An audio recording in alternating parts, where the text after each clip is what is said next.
There is a way to get better at IELTS listening almost instantly. It's not a hack, it really works. Improving your listening skills and vocabulary helps a lot, but it takes time. What I want to show you today are 5 things about the test itself that you can understand right now. And once you do, you'll know what to pay attention to, how to avoid the traps built into the test, and start getting more answers correct with the English you already have. Let's start with one very common challenge that feels harder than it should. I once worked with a student named Daniel. His English skills were actually quite good. He could write Band 7 essays, but in listening, he always lost a lot of marks. And when we looked into it more closely, we realized that the problem wasn't his English at all. For example, in a map task, Daniel didn't know what would come next. So he would jump between questions and different parts of the map, looking for that answer basically without any system. And eventually it would get too much, he would lose track of where he was and start missing answers. Does it sound familiar? The change he needed was simple. So he needed to understand how these tasks are organized. For a map, for example, all he needed was to find the starting point, usually the entrance or something at the bottom of the map. That's how most tasks start. And then move from question to question in order, 15, 16, 17, not randomly. And knowing this is helpful not just for maps. It works just as well for matching information tasks too. You'll hear about the first question, then the second, the third, and so on. And once Daniel started doing this, his performance improved dramatically. What used to be one of his weakest tasks quickly became one of his strongest. So remember, all the questions in IELTS listening come in order. Follow the questions. And Cambridge English practice tests are built this way. Well, it's the same organization that writes the actual exam papers.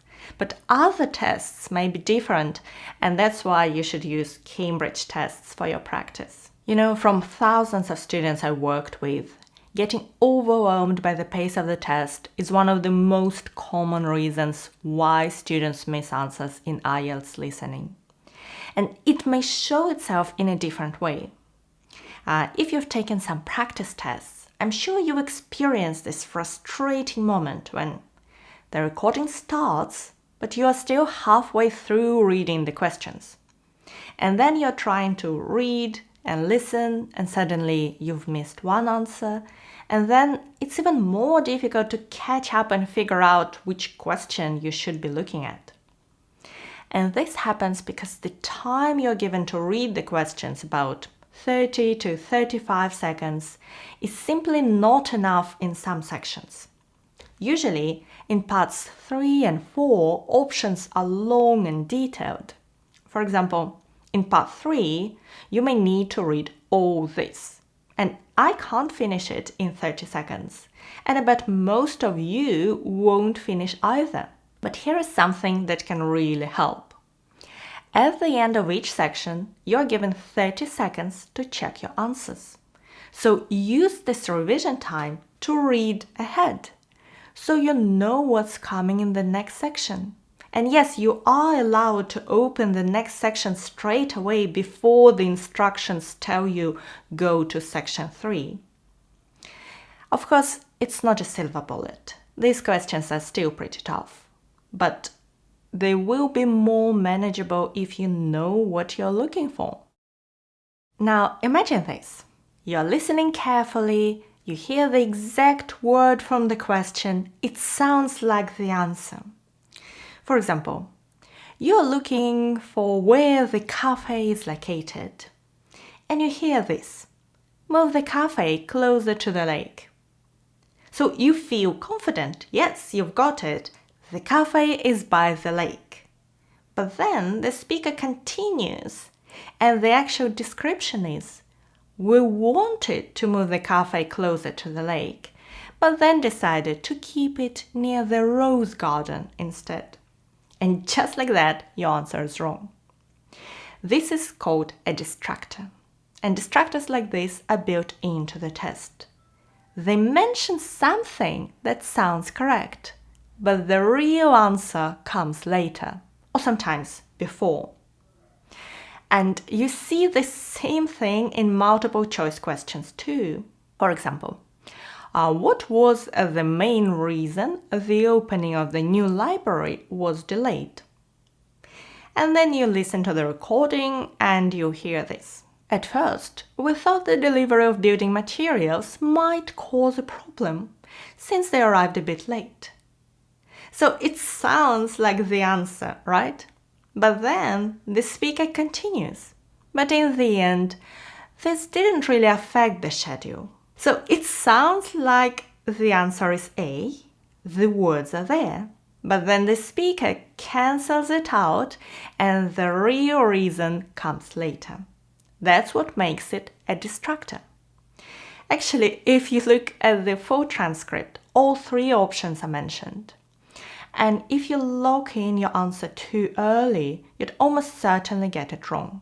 The solution is simple but powerful. Beware of distractors. Always listen until the speaker has finished their thought before you decide. And distractors aren't the only trick the test uses.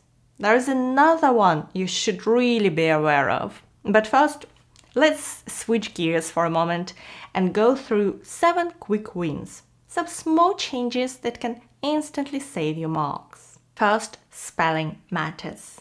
You can use British or American spelling, color with U or without, program with ME at the end or without. Both are fine. But if you misspell a word, even by one letter, it's wrong. Second, if you need to find a missing word, check that the sentence is grammatically correct once you insert your answer. For example, wetland, lakes, ponds, and a. If you write rivers, it doesn't work. The correct answer is river. And here is another thing. Each option is discussed only once. So whether you've answered the question or maybe missed it, don't hang around waiting to hear it again. It won't come. Move on. And just to confirm that, if you missed an answer, don't go back. You just waste your time and probably miss another answer too. Instead, skip ahead and stay with the recording. You'll have time at the end to make a guess. Now, a couple of tips that depend on the format of your test. If you're taking IELTS on paper, underline keywords and cross out incorrect options as you listen. On computer, you don't have time for that, but you'll see which options you've already used. And when you're transferring your answers to your paper answer sheet, write them in capitals so each letter is clear. If you're taking IELTS on computer, you don't need capitals, just write normally. And finally, never leave a blank answer. There is no penalty for wrong answers, so always guess. You've got nothing to lose and sometimes you'll get it right. And now let's look at the other trick used in IELTS listening tests that may mislead you. Sometimes the answer is right there in the recording. You hear it, but you don't recognize it. Why? That's because when we see the question in front of us, it's easy to start waiting for the exact words from the question to appear in the recording. And that's where it gets wrong. For example, the question might ask, why was the lecture postponed? And in the recording, you won't hear lecture postponed. Instead, you hear, we had to put the lecture off until next week because of the weather. So the verb postponed was paraphrased as put off. And IELTS doesn't stop here.